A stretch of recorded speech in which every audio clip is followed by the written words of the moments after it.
লোকসভা নিৰ্বাচন সমাগত আৰু আপোনালোকে AIUDF দলে কেনেদৰে নিৰ্বাচন প্ৰক্ৰিয়া মানে যোজা চলাইছে? আমি কিছু কথা ক'ব নোৱাৰিম কেনেকৈ চলাইছোঁ, কিন্তু আমি কৰ্মীসকলৰ লগত আমাৰ সংগঠন যিটো আছে জিলা কমিটি, সমষ্টি কমিটি, আজিকালি ব্লক কমিটি কৰিব দিছোঁ ক'ৰবাত সেইবিলাকে আঞ্চলিক কমিটিৰ লগত, ৱাৰ্ড কমিটিৰ লগত, বুথ কমিটিৰ লগত আলোচনা কৰি কাম চলাই আছোঁ। আৰু আমি কি কৰিছোঁ কি কৰা নাই, সাম্প্ৰতিক অসমৰ যিটো ৰাজনীতি, এই ৰাজনীতিত বিজেপিৰ নিচিনা সাম্প্ৰদায়িক আৰু ভ্ৰষ্টাচাৰী আৰু কংগ্ৰেছৰ নিচিনা চলনাময়ী যি দলবিলাকৰ বিৰুদ্ধে আজি আমি নেতৃত্ব আমাৰ প্ৰাৰ্থিত্ব আগবঢ়াইছোঁ। আমি আশা ৰাখিছোঁ যে এইবাৰ নিৰ্বাচনত আমাৰ যথেষ্টখিনি শক্তিশালীভাৱে আমি জিকিম, এটা স্পষ্ট কথা হৈছে। তো এই ক্ষেত্ৰত আমাৰ সংগঠনৰ কাম যুৱ মৰ্চা বেলেগকৈ কৰি আছে, মহিলা মৰ্চা বেলেগকৈ কৰি আছে, ছাত্ৰ মৰ্চা বেলেগকৈ কৰি আছে, আমাৰ পেৰেণ্ট কমিটিবিলাকে কৰি আছে, সদায় জইন হৈ আছে। আপুনি দেখাই পাইছে আজিও গোৱালপাৰাত ব্যাপক জইনিং হৈছে। বিভিন্ন আঞ্চলিক কমিটি, বিভিন্ন GP কমিটি, বিভিন্ন আমাৰ ইউথৰ জেনেৰেল ছেক্ৰেটাৰী, প্ৰেচিডেণ্ট, এইবিলাকৰ ব্লক কমিটিৰ প্ৰেচিডেণ্ট, এইবিলাক জইন কৰি আছে। তো যোৱাকালি আমি দেখিছোঁ যে জিলা পৰিষদৰ প্ৰাক্তন সদস্য, বৰ্তমান সদস্য, আজি আমি দেখিছোঁ GP committee, Gutipara GP committee, এনেকৈ যথেষ্টখিনি মানুহ আমাক কিন্তু আজিও জইন কৰিছে।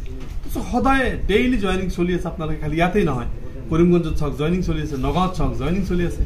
মানুহ আমাৰ প্ৰতি আস্থা, মৌলানা বদৰুদ্দিন আজমল সাহেবৰ প্ৰতি আস্থা মানে তেখেতসকলে শ্ব' কৰে। কিছু কিছু ৰাজনৈতিক দলে দেখা গৈছে যে মৌলানা বদৰুদ্দিন আজমলে ধৰ্মকেন্দ্ৰিক ৰাজনীতি কৰি আছে আৰু ৰাইজক প্ৰবচনা দি আছে, এই সম্পৰ্কে আপুনি কি ক'ব? কিছুমানে এইটো অভিযোগহে, অভিযোগ কোনোবাই কৰিবই পাৰে। আমি কোনটো ধৰ্মৰ কথা কৈছোঁ? আমি কৈছোঁ নেকি চবে মানে মন্দিৰ ভাঙি দিয়া কৈছোঁ নেকি? নাইতো কোৱা। আমিতো কোৱা নাই চব যে মছজিদত আহি চবে মানে UDF কৰা, সেইটো কোৱা নাই। তো আমি বেলেগ দলৰ প্ৰতি কেতিয়াও আক্ৰমণ নকৰোঁ, বেলেগ ধৰ্মৰ প্ৰতি কেতিয়াও আক্ৰমণ। আমি সকলো ধৰ্মক আমি সমান মৰ্যাদা দিওঁ, সমানভাৱে তেখেতক ইজ্জত কৰোঁ। সকলো ধৰ্মৰ প্ৰতি আমাৰ আস্থা আছে, বিশ্বাস আছে। সকলো ধৰ্মীয় মানুহৰ প্ৰতি তেখেতৰ নিজৰ ধৰ্মৰ প্ৰতি তেখেতে কৰক, আমি কোনো ধৰণে বাধা নিদিওঁ। আমি কেনেকৈ সাম্প্ৰদায়িক হ'লোঁ? আমি যদি ক'লোহেঁতেন আমাৰটো ভাল সিহঁতৰটো বেয়া, তেতিয়া সাম্প্ৰদায়িক। যোৱা কেইদিনমান আগত দেখা গ'ল ৰকিবুল হুছেইন ডাঙৰীয়াই ইয়াতে আহি কৈ গ'ল যে মৌলানা বদৰুদ্দিন আজমল নিজৰ ব্যৱসায়ৰ কাৰণেহে ৰাজনীতি কৰি আছে আৰু ৰাইজৰ কোনো উন্নতি কৰা নাই। এই সম্পৰ্কে কি ক'ব?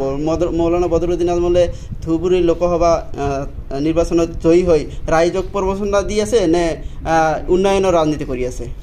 ছাৰ, এইবিলাক কথা তেখেতসকলে কৈছে যে ব্যৱসায়ৰ কাৰণে কৰি আছে। আজমল চাহাবতো ব্যৱসায় আছে, তাত কি আছে? তেখেতৰ কোনো ব্যৱসায় নাই। তেখেতেতো পাব্লিকৰ পইচা মাৰিছে, আজমল চাহাবতো পাব্লিকৰ পইচা নামাৰে, ব্যৱসায় কৰি খায়। ব্যৱসায় আমাৰ ধৰ্মমতে শূন্য, হয় না? ব্যৱসায় কৰাটো কি বেয়া কথা? মোৰো ব্যৱসায় আছে, তেখেতৰ ব্যৱসায় আছে, ব্যৱসায় নাই নেকি?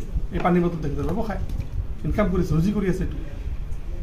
চ' আমি আমাৰ ব্যৱসায় কৰি আছোঁ, আজমল চাহাবে তেখেতৰ ব্যৱসায় কৰিছে, কি বেয়া কথা? ব্যৱসায় নকৰি পাব্লিকৰ যদি ব্যৱসায় কৰা নাই, ৰাইজৰ মাথা বিক্ৰী কৰিতো খোৱা নাই তেখেতে, যিটো তেখেতসকলে খাই আছে। দুখীয়াৰ ধন আত্মসাৎ তেখেতে কৰা নাই, পঞ্চায়তত শ কোটি টকাৰ কেলেংকাৰী তেখেতে কৰা নাই, গড়ৰ খৰ্গৰ কেলেংকাৰীতে বদৰুদ্দিন আজমল চাহাবে কৰা নাই। তাৰপিছত এইবিলাক বেপাৰ কোনে কৰিছে ৰাইজে বুজি লওক।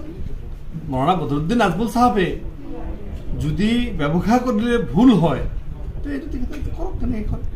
মূল কথাটো হৈছে যে আমি সংগঠন কৰি আছোঁ, এইবিলাক ৰকিবুল হুছেইনৰ নিচিনা মানুহে এইবিলাক কথা কোৱা শোভা নাপায়। তেখেতৰ অত্যন্ত তলৰ কৰ্মী, তেখেতৰ চিন্তাধাৰা বহুত তলত, সেইকাৰণে এইবিলাক কথা কৈ ৰাইজক বিপথে পৰিচালনা কৰিব বিচাৰিছে। কাবাইটাৰী মাদ্ৰাছা যে ভাঙি দিয়া হ'ল, এই কাবাইটাৰী মাদ্ৰাছা ভংগত মৌলানা বদৰুদ্দিন আজমলৰ হাত আছে বুলি কেইদিনমান আগত নিৰ্বাচনী সভাত সেই মাদ্ৰাছাৰ সভাপতিগৰাকীয়ে কান্দি কান্দি গ'ল। এই সম্পৰ্কে আপুনি কি ক'ব? আৰু বাবৰি মছজিদ ভাঙি দিয়া কোনে খুলি দিছে সেই কথাটো আগত কওক। তেখেতসকলৰ প্ৰধানমন্ত্ৰী কিয় এইটো ভাঙি দিলে? এইবাৰ যেতিয়া ৰাম মন্দিৰ বনোৱা চলি আছিল, তেতিয়া প্ৰিয়ংকা গান্ধী কিয় ক'লে মেৰা বাপ নে খোলকে দিয়া এই মন্দিৰ?